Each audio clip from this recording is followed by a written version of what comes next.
got friends, only wanna talk business. I got expensive, cause winning's expensive. I got expensive, cause winning's expensive. I've been reading all the war, and I've been shutting down the stars. Yeah, cause when it rains and it pours, yeah, and I'm ready for some more.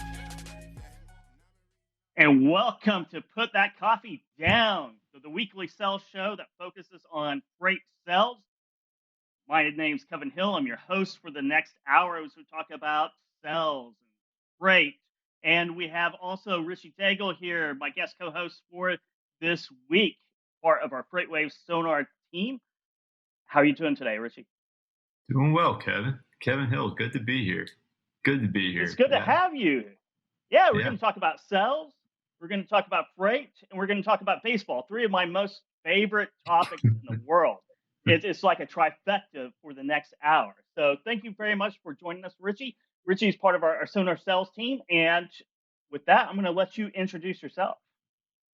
Yeah, thanks, Kevin. Like I said, tremendous honor to be here and be part of this production. But yeah, I'm Richie Daigle, part of the SONAR sales team, enterprise account executive here at FreightWaves. I've been here for a little bit over a year, and before I was here, I was working in the adventure travel industry, so a bit new to the entire industry as well. Learning a lot quickly from all of the amazing minds and brains that are part of the FreightWaves team here, and yeah, here for the ride, man. Just excited to see where we go. Glad you're here. Glad you're at FreightWaves. Glad you're here on the show with me today. And don't be modest, Richie. You're picking it up a bit more than okay. I mean, you picked it up great over your last a year or so here at FreightWaves, new to the freight industry, which is oftentimes good because you can look at it as an outsider looking in, so you can see some of the things that are taken for granted or part of the status quo that don't really make sense. And it takes a little bit of thought and crafting a strategy from the outside sometimes to show those weak points in the freight industry, logistics, whether you're a shipper, a freight broker, a carrier, right? About how you do things. You know, this is the way we've always done it, which is, you know, one of the worst things that you can say in business, right? But the reason why you're not changing is this is the way we've always done it. That's kind of a death knell to anyone who's trying to innovate and move the ball forward.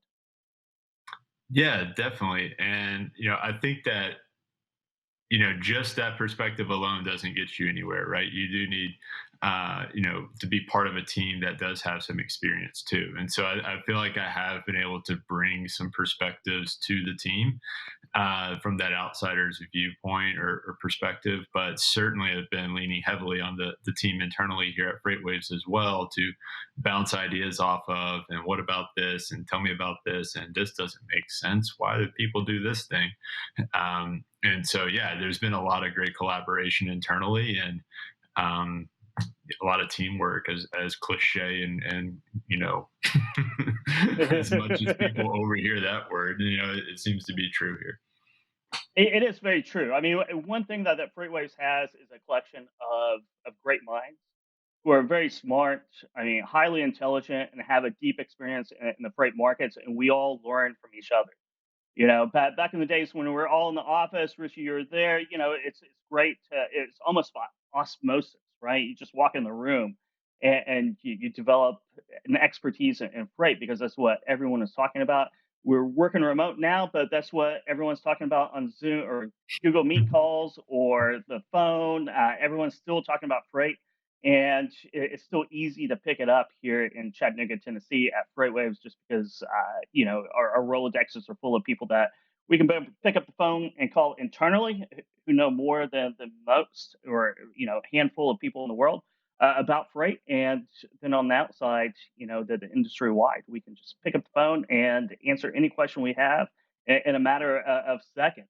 And part of one of the questions, especially with freight brokerages, and you have a little experience on the brokerage industry, not in freight, but this whole these dynamics of two business models, really cradle to the grave, where you own the accounts, you own every transaction from cradle to the grave, from getting carriers, getting the load, getting carriers, managing that load to its completion, taking care of your customer, upselling them, and then going out and getting new business, or the buy sell model, or the Chicago model, where it's more split into two. You have salespeople over here, and then you have operations or carrier salespeople over there, and that's theoretical. There's all kinds of shades of gray in that. But we have Justin Wandell coming in from Axle Logistics here in about 20 minutes to talk about that. They run Cradle to the Grave, and I wanted to get their perspective on it. You can always find a lot of Chicago buy and sell people that rave about it, and you can find Cradle to the Grave too. But I'd like to get his perspective on it. That's what I ran as a freight broker. Cradle to the Grave. In a lot of respects, it's really good, especially if you're a control freak like me. But sometimes it's a lot of work, and there are some issues with scaling up. I think Axel does a very good job of that over in Knoxville, Tennessee, and we're going to learn more about that. But first, let's tip the band. Let's talk about leads, because this is sales, and let's talk about our sponsor, Zimbles. And you want to crush your numbers, so stop random prospecting. Zimbles can tell you who is spending on shipping and get you those leads instantly, taking your sales process from a 95% failure rate to a 50% success rate. Go to start.zimbles.com/free trial. Once again, that's start.zimbles.com/free trial, and sign up for your free demo today. Start sourcing leads. Stop wasting time searching for people that you might be able to call, and get a qualified list that you can go out and start banging out the phones or emails or however you reach out. Maybe it's LinkedIn, but it's important, right, Richie? Is to have, cut down time of researching who to call and just being on the phone and selling. Absolutely. You want to use your time wisely, and you want to make high probability phone calls. Yeah, those types of resources are invaluable. 100%. Let's talk. Yeah, definitely. And let's talk about probabilities, Richie. You were, our audience probably doesn't know this. We know this in FreightWaves, but our audience doesn't. You were a minor league pitcher for a few years. I believe the Padres organization. Is that right? The Padres? That's right. I was with the Padres from 2005 through 2008. So I spent a couple years in their farm system. Didn't make it to the majors, so I'm here at FreightWaves. but yeah, I did. I got to AAA for a day, so that was as far as I went. Hey man, that's farther than most people do. But let's talk about probabilities in pitching, right?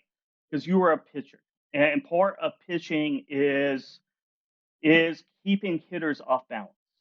And not well in baseball, it is in a bad way, kind of, right? You want to keep them off balance, right? And that's speed, location, and ball movement, right? Those are the three major things of how you keep hitters off balance, and how you approach a hitter, whether it's the first go around or the second or the third in a game, or facing each other. It has a lot of analogies to sales, and I always believe this. I use baseball analogies in sales a lot of times, because it is like baseball, right? You go 0 for 4 one day, and man, you got to get up and go out there the next day and go 0 for 4 again. But sometimes you go 1 for 4, sometimes you go 4 for 4, sometimes you go 5 for 5. Every day brings a different outcome, in the same way with sales, right? 100%. And with baseball and pitching especially, it's all about managing probabilities. And I was fortunate enough to be in spring training one year with Greg Maddox and Trevor Hoffman and Jake Peavy and a bunch of pitching greats, and was definitely pestering them and asking them questions. I doubt any of them would remember me, because I'm sure this happens every spring training, and they've had really long careers, and I was just there for a little part of it. But certainly what they said has stuck with me. And talking with Maddox, he would say, pitching's easy. The odds are in your favor. All the hitters are terrible. From an average perspective, the ones that are hitting 300 are getting out 7 times out of 10. So you have a 70% chance to get them out, just those strikes. And so he would always start off with, have a plan, know how to implement your plan, and then be able to execute your plan. And the implementation was all about maximizing probabilities, like that 70% chance of them getting a hit. or of you succeeding, I should say, the 30% chance Mhm. of them getting it. That's not good enough. What can we make that better? Can we get that percentage down to 90% chance of us getting them out and a 10% chance of them getting a hit? And if so, what information are they giving to us? That can help us select pitches and locations that are going to better our odds. And then it's just a matter of executing. So his argument was if you could do all three of those things, then the math of baseball would say that you're going to be successful and you just trust that process. And even if you have a day where you up a bunch of runs, you just go back to the process. And over the course of the season, the numbers bear out for you. I think there's some similarities with sales. It's a bit more nuanced and there are some differences, but at the same time, if you have a plan, you know how to listen to people and know how to implement that plan and really drive value, you're going to grow your probabilities in a good direction. And if you're able to execute and deliver on that value, then certainly you're going to be moving in a good direction. And I think it's really analogous. You bring up Greg Maddux, probably one of my favorite pitchers. Growing up, I grew up a Cubs fan. He started the Cubs. They idiotically traded him to the Braves, or let him walk to the Braves. I don't think they traded him. They let him walk as a free agent because one of the reasons that they didn't think he'd be great because he didn't have the power, right? I mean, I don't think he ever threw the ball 90, even in his rookie season. He was never hit the 90s, I don't think, and certainly toward the tail end of his career, he didn't, right? No, But what he did really, there are always rumors that they were adding 5 miles an hour to his on TV velocity just to make it look respectable. I don't know if that was true or not, but it was certainly talked about. And yeah, Paul Bird's another pitcher like that. I know Paul Bird threw a complete game shutout in the majors without throwing a single pitch over 80. mhm. And yeah, I mean, that just speaks. You don't need speed. That's just one thing that betters your probabilities. But there's a number of other methodologies in pitching that can get equal results.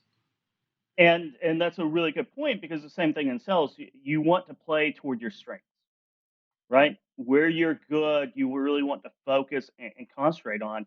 And not that you're not improving your weaknesses, but I wouldn't spend a lot of time on your weaknesses and just really focus on your strengths. Maddox during the 80s, we had great ball movement. He kept everyone off balance. Certainly, I mean, the results and the outcomes of that great career speaks for itself. Is that you don't always have to be the superstar salesperson. You don't always have to be the most natural. But if you work at it and if you execute, right, you lay out a strategy, you implement it, you execute it, good things are going to happen no matter what you do in life.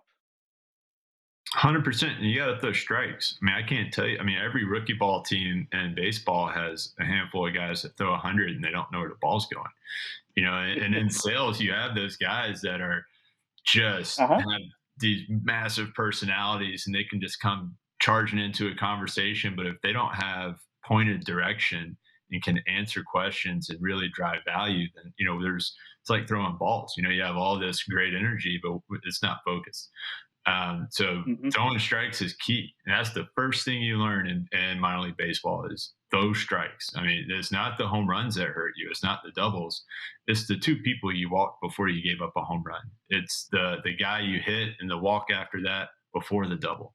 It's putting Yep. runners on base unnecessarily. That's what hurts you as a pitcher. And so, same thing in sales. Like if you're wasting time with missed opportunities because you're not focused with your messaging and your outreach and your communications, then there's a lot of missed efforts there, and that can pile up and bite you in the it can It get you. is. Yeah, it really is. I mean, it's such a great analogy because it's a series of pitches, right? It's a series. If you take one hitter, one plate appearance, it's a series of pitches, right? It's a cat and mouse game, right? A Mhm. the sales process, the same thing, right? It's one plate appearance and it's a cat and mouse game. If you miss on that first pitch, right, and it's a ball instead of a strike, right? Now you're in a hole. The probabilities shift Mhm. dramatically, right? So throwing strikes, getting ahead, right?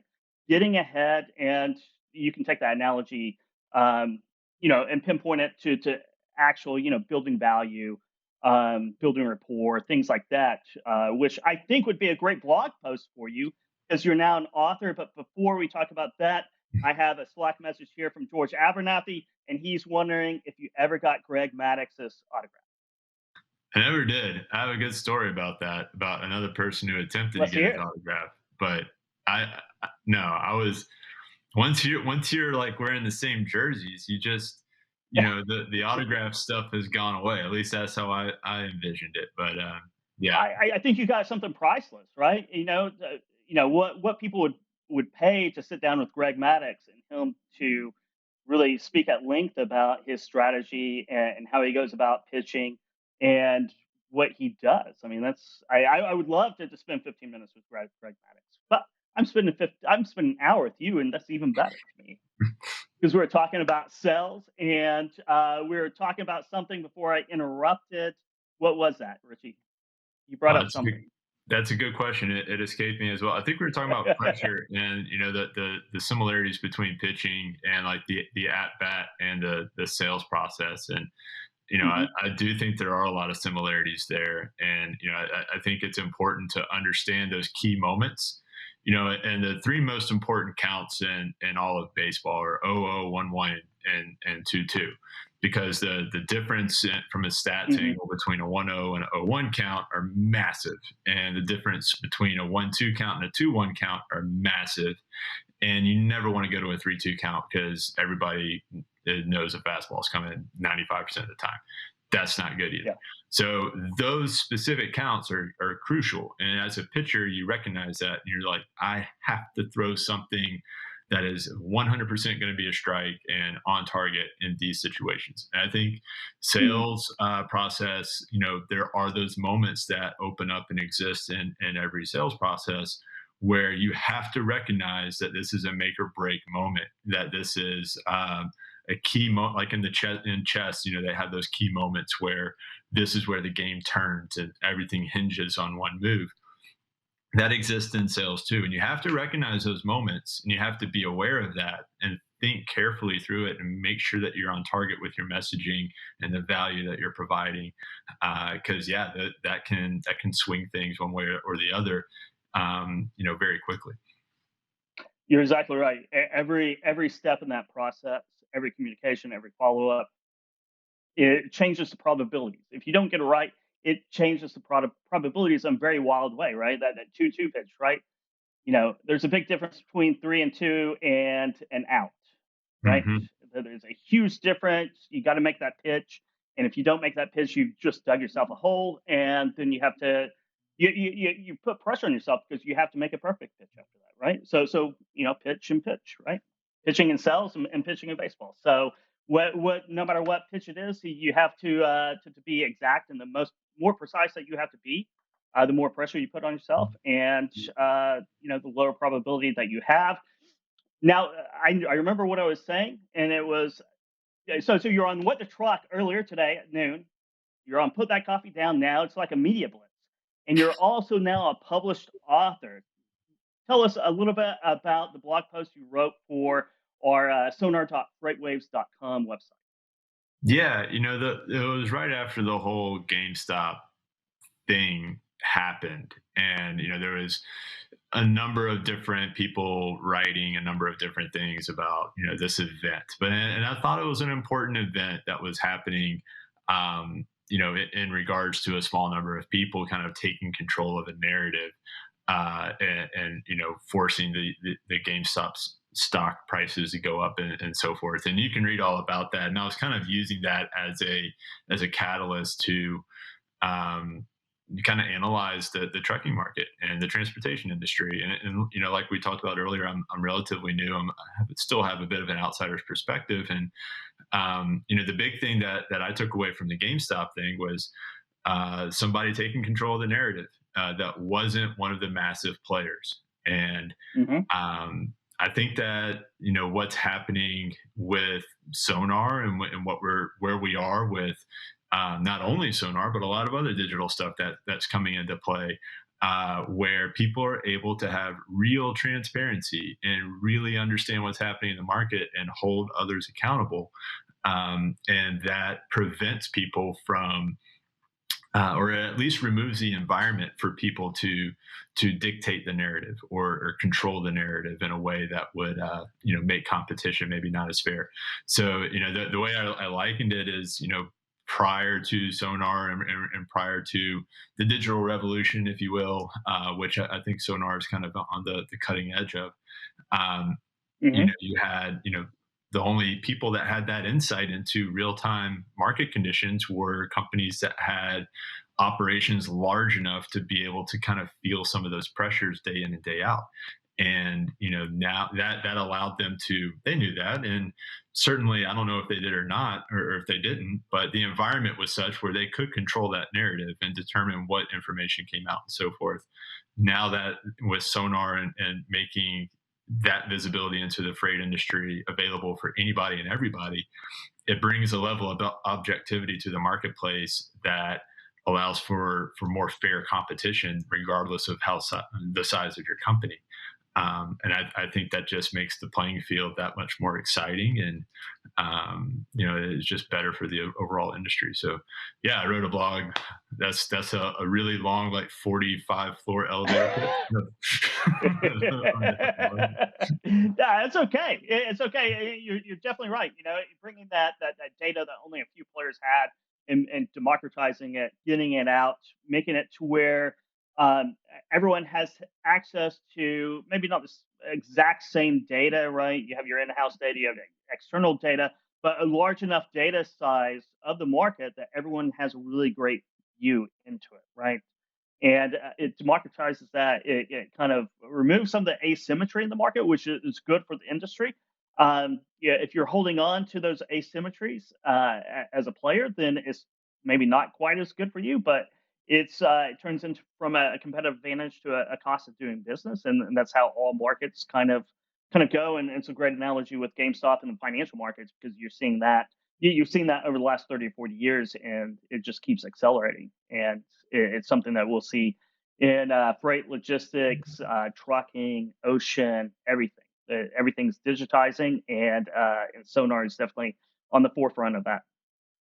100%. And I think there's something to be said for a lot of success coming to companies that are willing to embrace, the change, and Hmm. companies that start using objectivity like Sonar in those discussions, between shippers and brokers and shippers and carriers. If they can point to something and say, here's the conditions, and now we can have a conversation about a situation that works well for everybody, where everybody has, a lot of trust can be built on that, because now where your partners stand, and you don't have that little voice in the back of your head going, oh man, I wonder if I'm getting screwed over here, regardless of what side of the fence you're on. And so, yeah, it can help really strengthen a lot of business relationships when that transparency exists on both sides. It definitely can. So before we bring Justin onto the show, let's go back to baseball just for a second. Yeah. Who was the most famous hitter you faced in the minors? Oh man, I pitched against Omar Vizquel. He got one time, and he had a squibbly little hit down the first base line. I mean, it was just, yeah. I mean, I sawed him off. I beat him, and he's Omar Vizquel, so he knows how to miss hit a baseball into a base hit. Hmm. But I had a lot of battles with Pablo Sandoval. We were a bit of rivals. I pitched against him a lot. He took me deep maybe once. I got him out a lot. I will say I kind of had a way where I would just throw the ball right at him first or second pitch, and kind of knock him down. Not trying to hit him, although I did hit him several times. But mainly wanting to get him rattled, and then knowing good and well that he wasn't quite as good of a hitter when he was upset. If he was calm, he was very difficult to get out. Carlos Gonzalez, I pitched against quite a bit. Hmm. Um, you know, Sean Rodriguez. Man, I could go on. There's a number of guys, but yeah, those are some of the names that immediately jump to mind. And brushback pitches and is analogous to getting people's attention, right? And that's really big in the sales. But we'll get into that in another episode, Richie. Definitely. Let's bring on Justin Wandell. He's the general manager from Axle Logistics up in Knoxville, Tennessee. Justin, thank you for joining us today. Yes, sir, Kevin. Can you hear me? I can. I can loud and clear. Cool. Thank you Yeah, we very had much, Justin. some glitches at the beginning. Thanks for having me on. I appreciate it. Honored to be here, man. We actually went on a put that coffee down deep dive this weekend. I listened to hours. The content is money, man. It's good. After this, our salespeople are going to be required to subscribe. So yeah, glad to be here, man. That's awesome. That's awesome. You must not have had much to do this weekend. Now, it was a beautiful, gorgeous weekend here in Chattanooga. I'm sure it was up the road in Knoxville. So Yeah, I was hopefully terribly you're bored, man. outside. Terribly Hopefully you're bored. outside listening. Go ahead. Yeah, no doubt. Well, thank you. So let's talk, Justin. Before we get started, how did you get in freight? How did you get started in freight? We'll get your story and then Axel's story, and then we'll talk about cradle to the grave. Yeah, good question, man. So, first job out of college, right? So I'm brainwashed to say, but college, man, waited tables, sold insurance, had a lot of failed entrepreneurial gigs, had a little a Google AdSense website, Twitter ads where we made content, kind of like you all, but like way more just clickbait. So then found these guys. Had a friend working for them at the time. I think this was 5 years ago. So Axle was a $30 million company. We have a run rate of 400 million now. So it's been a rocket ship, and That has. and certainly a fun ride. So yeah, that's kind of my gig. I came in as a broker, a logistics consultant, as we call it, cradle to grave. Mm-hmm. Worked into another role as a team leader, and then which I love that role as well. And then now I've kind of been more of the coaching guy, leadership guy. We moved into a corporate headquarters, maybe an IT guy now. So that's kind of my path. Not an IT guy. I would have figured this out. A maintenance guy. Yeah. But yeah. Well, before we get to the Axel, you kind of gave us the Axel story. So before we get into the cradle to the grave and the analysis of it, let's talk. Thank our sponsor once again, to Zimbles. In the frustration of chasing dead leads, and start using Zimbles data. Zimbles will get you to the companies that are spending on trucking and logistics. So you know where to focus your selling. Go to start.zimbles.com/free trial and sign up for a demo today. Once again, that's start.zimbles.com/free trial. So, so Justin, Axle Logistics, cradle to the grave, kind of the pod system. Give us your overview or your definition between cradle to the grave and the buy sell, and kind of the main differentiator between those two. Yeah, great question. So Axel, we also offer the buy sell as well. It's under the same roof, which we can get to that later. It's kind of something unique we bring to the marketplace. It's a little different as well. Mm-hmm. But cradle to grave is great, right? So from a tactical day-to-day standpoint, it's all about responsiveness and agility, right? So we're quicker to respond, we're quicker to source capacity, we're quicker to mitigate problems, which in turn, saves customers time and money.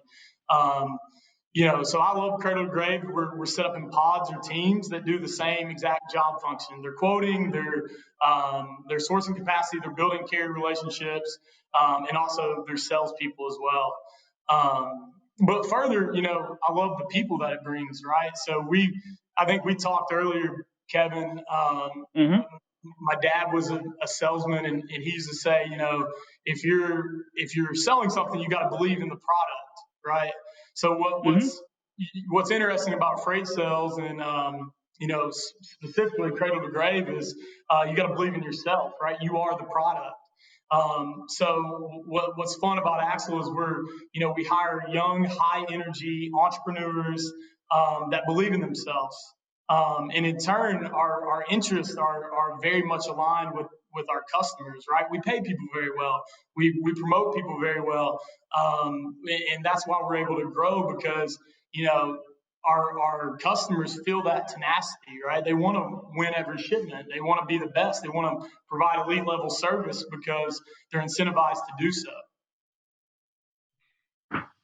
That's good stuff. And yeah, and you kind of answered the question that I have a little bit, but maybe you can expound on a little bit as well. Before joining FreightWaves, I worked in the adventure travel industry, and one of the companies I worked for was mostly a broker for travel. We didn't own any tours; we sold other people's tours, and so we were a middleman, right? Where we would just take a commission on everything that we were selling, and so forth. And when I was a manager with that company, we experimented with a cradle to grave setup, and then also a split setup where you had sales and operations for separate teams. And there's pros and cons to each. We were always trying to find a way to balance and kind of lessen the cons and really grow on the pros in each model. But with cradle to grave, it seems like the challenge is you may have some teammates or some people who are just dynamic, amazing salespeople, incredible. But when it comes to the operations part, the towards the grave part of the of the sale, maybe they're not the most organized, or maybe they're kind of dropping the ball, or they're not responding, or that's not their strong suit. And then you may have the opposite. You may have people who are just maybe not the most outgoing salespeople, but at the same time just amazing post sale. Like the service is incredible.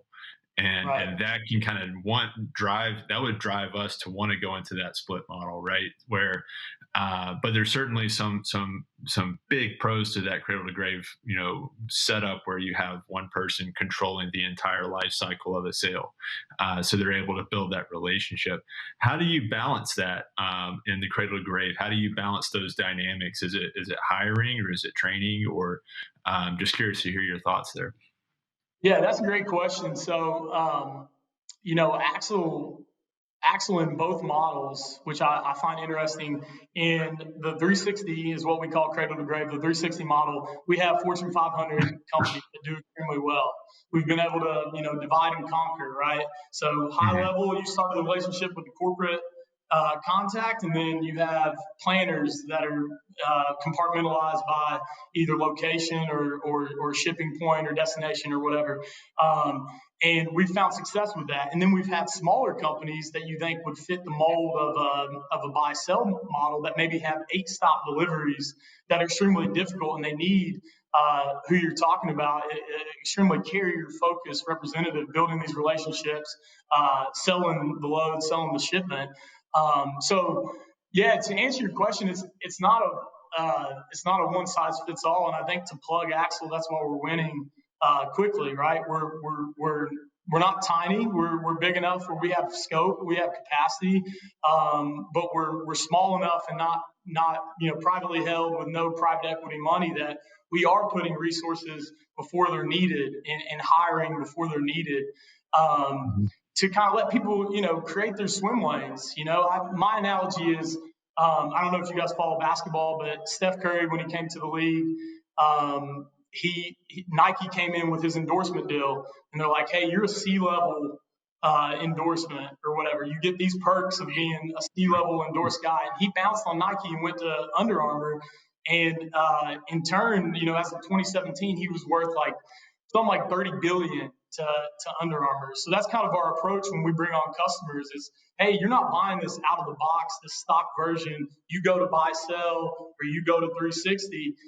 It's more like, what do you need? And we'll put as many resources behind it because we're still in growth mode to still service at that high level. So if I'm hearing you correctly, go ahead, Kevin. No, go, Richie. Yep. No, I'm going in this stream of consciousness. If I'm hearing you correctly here, you're really listening to your customers' needs first, and then based on where your customer's at, you can determine which model is going to suit their needs best.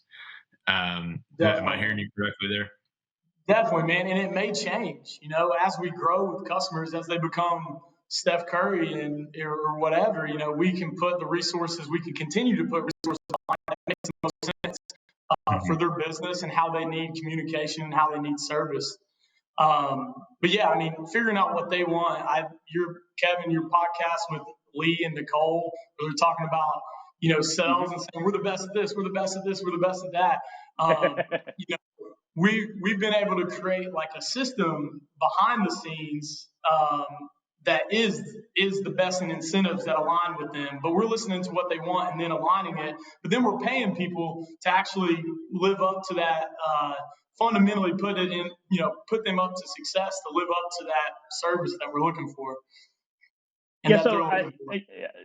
it's interesting because sales differentiation is something that I'm always studying myself, and Lee has a great book, sales differentiation. I can't recommend it enough, especially in the freight brokerage industry where you're calling well, we're a small, if you're a small brokerage, right? Well, we're a small brokerage, so you're just not a number.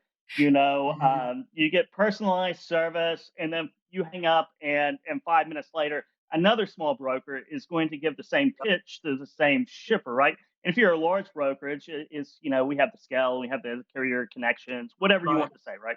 And 5 minutes later, from a large freight broker, they're going to get the same call from a rep that has about the same pitch as you do, right? No It's going doubt. to sound exactly like it, and it's really about how you position, how you bundle, to really, and that's something. It's more of how you sell in freight brokerage than what you sell, because we all sell the same thing, No doubt. whether it's whether it's buy sell or cradle to the grave.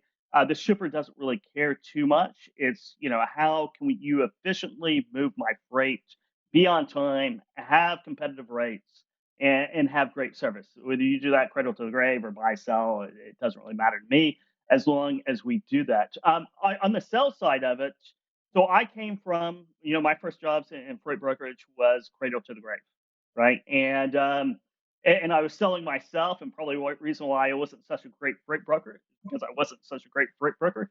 And myself, I could do other things really well. Selling, I never figured out sales to the shippers all that well. I did okay. But then I had to go cover the load and everything, and it really constricted my time. I worked a lot of cross border Mexico, which can get complicated really fast, and all of a sudden it's 8 hours and you haven't made a single sales call. Sure. Another 8 hours the next day, you haven't made a single sales call, right? And I always struggled with that. If I was in a pure sales role in other industries, especially, I mean, I just pick up the phone and call. I make 100 calls a day, no big deal. I didn't have to actually go out and fulfill the obligation of what I'm selling. But as a cradle to the grave, you do, right? You have to go out and cover it, and it kind of keeps you out of bad situations because you learn very quick. I'm never going to be able to cover this, and there's no sense of even trying. With cheap freight. But how does Axle Logistics, how does your sales floor manage their time? Because that was always the hardest thing for me. Yeah, that's a great question, and that's the biggest hurdle, right? Because it's a multifaceted job. Sales is the name of the game if you want to scale. I think people, we've and I keep going back to it, but we're in growth mode, right? So we're hiring before it makes sense from maybe a P&L standpoint or whatever. But specifically, like a broker on the floor right now, Yeah.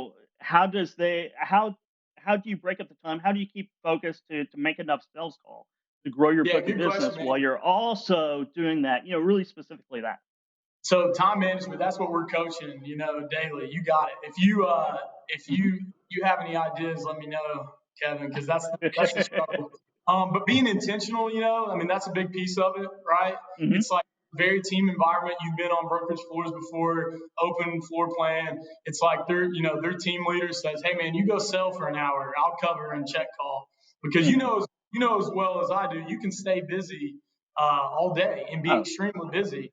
And still not be putting up touches and shots that are going to produce results. So a lot of being. Go ahead. Sorry. So it kind of leads into the pod, the pod. So for people out there who aren't familiar with when we say pods, right? I think it's very much Access America type of a system, right? It's that same system of pods, because we had a cradle to grave. We always tried to do pods, but it never really worked out for a whole host of reasons, right? Sometimes we were very competitive with one another. Maybe there's a whole thing. It's kind of like a jungle out on that floor of the mighty survive. But when we talk about pods, can you go through the pod system? Right. Yeah. So basically, you have a team leader that sits on the end of the pod. Then you have 4 people on each team. The idea is that you get every single employee that you manage as a team leader. So everyone's doing the same job function, right? They're selling, managing freight, managing accounts, tracking, tracing, managing. When consultant gets too busy, right? They've landed a lot of business, and they're too busy to effectively still sell and operate freight, as you talked about. We start kind of coaching them up, putting them in fast track leadership. A lot of these people are, guys and gals are 22, 23 years old. They've hit the ground running. They're entrepreneurs, and now we're like, okay, now you got to manage 4 people. So that's a challenge, right? But from there, you break off that pod and you start your own, and you hire someone. You give them a little bit of business to teach them the game, and then you keep selling to backfill that business that you gave them. So the idea is that it's infinitely scalable. And what it does as well is when you hire these young, motivated entrepreneurs, high energy, you fundamentally set them up for success because you're giving them business, you're matching their cadence, right? They're already winners, and you're teaching them how to win harder. But yeah, I mean that's the challenge, right? When we get to that point, that's the bottleneck, and then we alleviate that by hiring more people and divvying up some of the business. Richie? So when you're hiring, are you looking at, are you hiring differently when you are hiring for cradle to grave positions than, the split model? Or are you just kind of trying to hire the best person and plugging them where you have openings? Yeah, that's a good question. So split model is different hiring than 360. A lot of we hire most frequently for the 360 model. But that's another thing that's great about it. I think both of you touched on it. When you don't really know, when you're introduced to freight brokerage, you're not sure what your path is. We found success in people coming in and doing the 360 model and finding their swim lane and saying, "Hey, I'm really good at this carrier stuff, but I do not like getting hung up on, and then we're able to adjust from there. And vice versa, we have people that come on the split model and they're doing a fantastic job booking carriers, but it maybe is monotonous to them, and they want to get on the phones and try to create the hunt of bringing on business. So did that answer your question? Yeah, that's great. I guess that's mostly what I was expecting, but it's always good to hear it as well because, the models are different. I imagine hiring, there's some nuances that have to be addressed during that process. Right. I think one of the most important things, and you kind of went into it just a second ago, Justin. But whenever I came into freight brokerage, we were cradle to the grave, right? I didn't book anyone else's loads.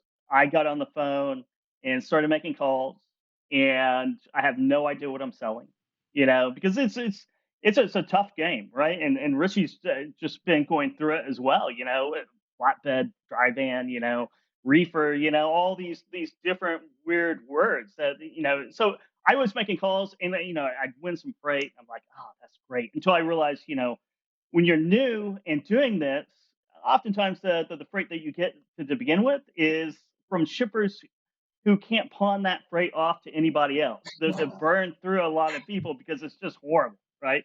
It's just horrible freight, right? So I've always been a big believer, no matter what you do, whether it's buy, sell, whether it's cradle to the grave, is new people coming into the industry need to start out with carrier sales in some booking or operations, carrier sales operations, right?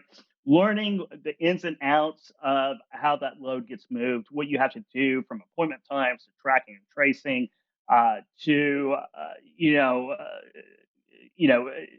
going through, a missing load, right? All those great learning, those learning applications that keep you up at night, put about 20 pounds on you, give you an ulcer, right? You need to learn those before you can really get on the phone and know what you're selling and really have the tools to be successful. Right. No, I agree, and we do that in the cradle to grave as well. It's kind of, you're running your team Hmm. leader's business to start Yeah, off. yeah. You're learning what they have. You're learning how to quote. Pricing's big in this. You're Pricing, yeah. checking SONAR every morning, trying to figure out where the rejections Yeah. are. And, but yeah, I mean, that's a challenge too. I mean, you want to know what you're talking about a little bit before you call people.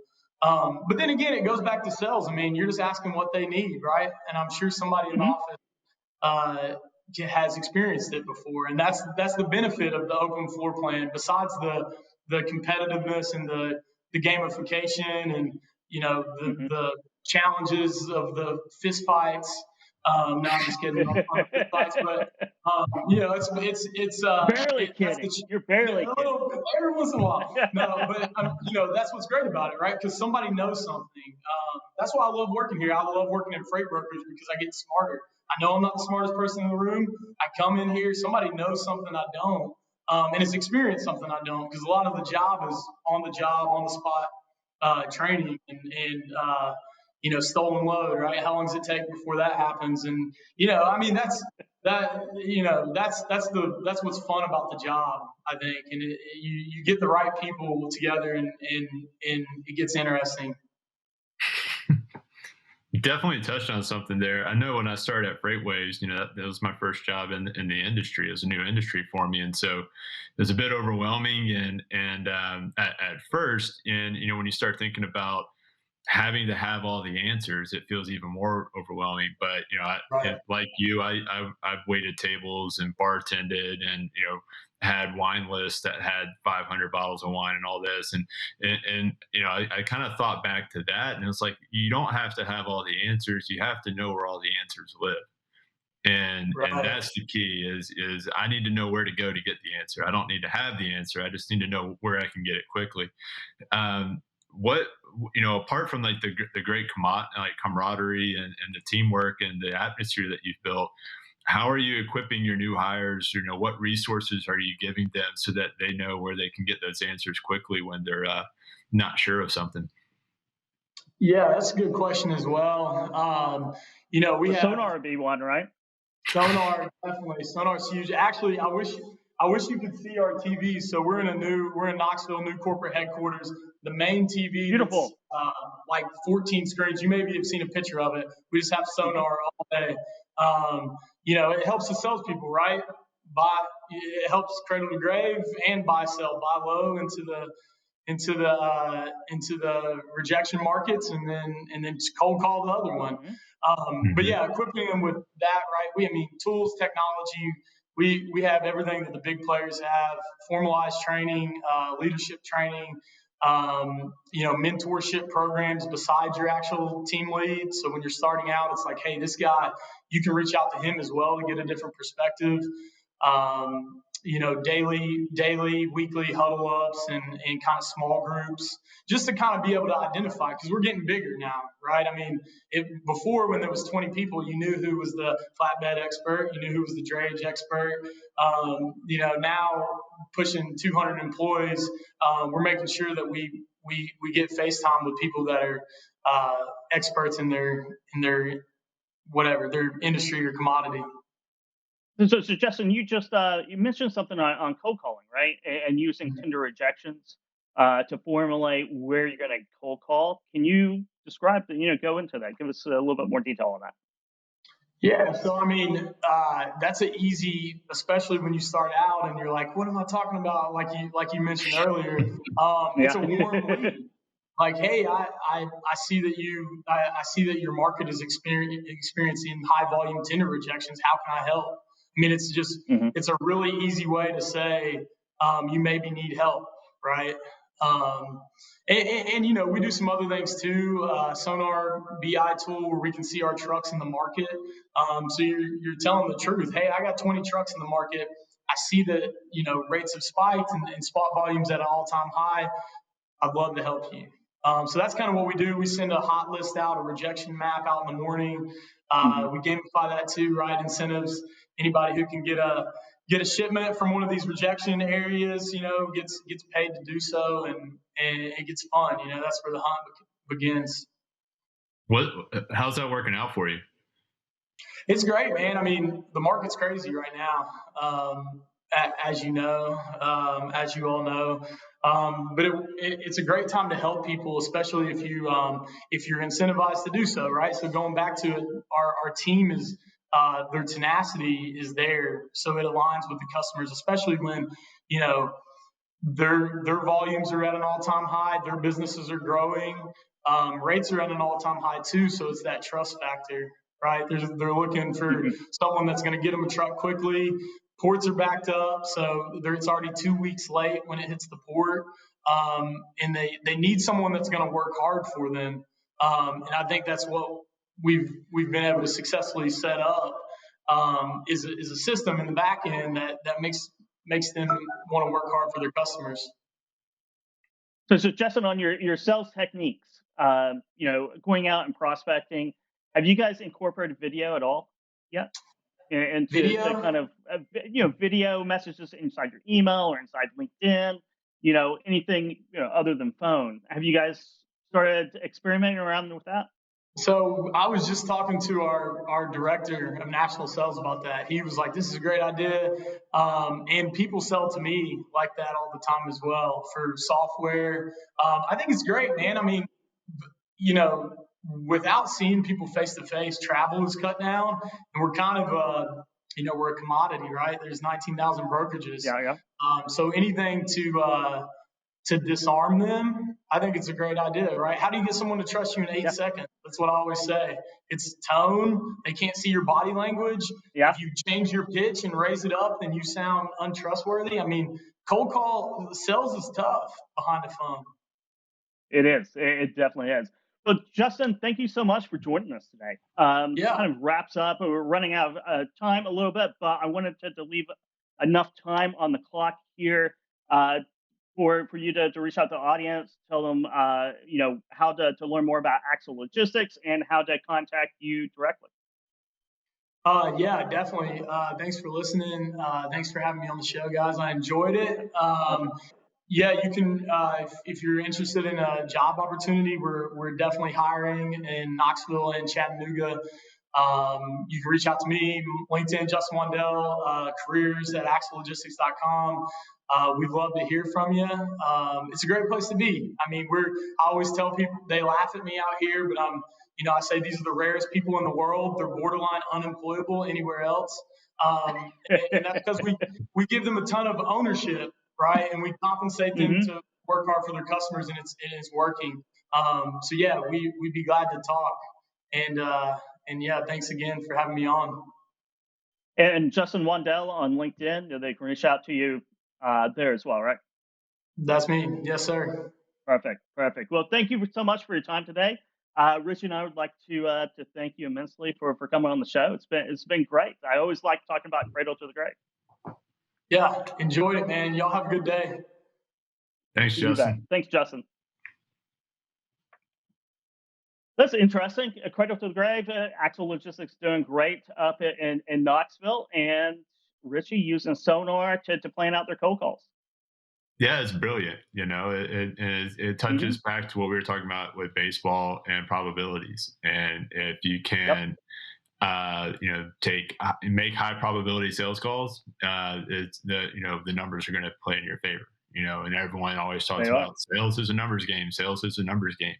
Well, that's wonderful, but like, how are you bettering your numbers and control your environment? Hmm. And if you do that, then you start making more with less, and you get And ahead I of it. guarantee, yeah, I guarantee you start calling markets, shippers in markets where tender rejection rates are north of 20%, and they're feeling the pain. They're looking for they'll talk to you, anybody and everybody who might be able to help, right? And that's when it's good to be a freight salesperson. Now, when it's 3% tender rejection rates and you're calling people, it's not as enjoyable, but and not as high probability. So 2019 was rough for everybody. 2020 on the sales angle, we can talk margins and expansion, contraction all day long. But on the sales Mhm. side, landing new customers, prospecting is much better. And talking about 3PL and 3PLs, we have the 3PL Summit coming up next Wednesday. a week from Wednesday, it's going to be awesome. It's going to be an awesome show. It's our next virtual event. And I have the lineup here. We're going to talk about a lot of things. We're going to have Lee Sauls back on, talk about sales differentiation with Andrew Silver. We're going to have Bruce Chan, equity analyst over at Stifel, here, live on Great Quarter Guys. Chad Eichenberg here in Chattanooga, and Armstrong Transport Group talking about carrier vetting, which is always a very important topic. We also have Ann Ranke, the new president and CEO of TIA, talking about the future of freight brokerages. And we have Lily Shund from Transfix talking about digital freight brokers. So the whole gamut. Mark Ford from Blue Grace and Dave Browning from NFI are going to talk carrier sourcing strategies. So it is going to be 8 hours of full-fledged entertainment. We'll have What the Truck. We'll have Put That Coffee Down on there. We'll have Great Quarter Guys as well, all coming to you live next Wednesday, March 24th, starting at 9 a.m. You excited, Richie? That's going to be a big day. That's full day. That's a lot of big names there. I mean, you could spread those names out over a week and you'd be all right. You put them all in a day. I know. The toughest thing about this conference, because I put together an agenda and the speakers, is I was at 5 o'clock before I even knew. I had enough content for 5 o'clock, and there's like 5 or 6 other things I wanted sessions to do but I couldn't run it. They wouldn't let me run it till 8 o'clock at night. I probably would have if I could, but they wouldn't let me. So it might go a little bit past 5 o'clock even still. It might creep into 6 o'clock. You never know, Richie. You never know. So it's going to be exciting, though. And then April 7th, we have our Enterprise Fleet Summit. So, Richie, what are your thoughts about today? I mean, you've been on live TV twice now here at FreightWaves in one day. What's your takeaway? It's crazy. It's crazy. What happened? No, I mean, this conversation was wonderful. I love what he was saying about, listening to the client's needs and then determining which model, having both models in your arsenal and being able to apply whatever works best is brilliant, and I see a lot of value there and certainly a lot that they can do. And, and that just goes right back to, listening to your client. Yeah, you can hear my dog. He's got I know, right? Listening to your clients and finding the best solution that's the best solution for them, and then working around that. It's absolutely brilliant. It really is. So Richie, how does our audience reach out and learn more about you, learn more about SONAR right now? Yeah, absolutely. My email is rdaigle@freightwaves.com. So just R in my last name, Daigle @freightwaves.com. I'm on LinkedIn as well. We have a lot of great resources on the website about SONAR, but certainly if you have some direct questions, or even if you're just curious about what it is and what it can do and how it works and why it exists and so forth, feel free to reach out. Happy to have those discussions with you and answer any questions you have and see what we can do for you. Awesome. That's perfect, Richie. Yeah, if you have any questions at all about SONAR, reach out to Richie.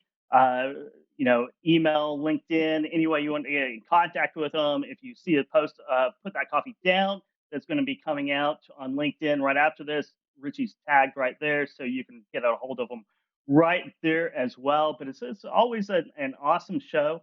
I always like talking about sales. I got to talk about baseball too. I got to talk about freight and cradle to the grave.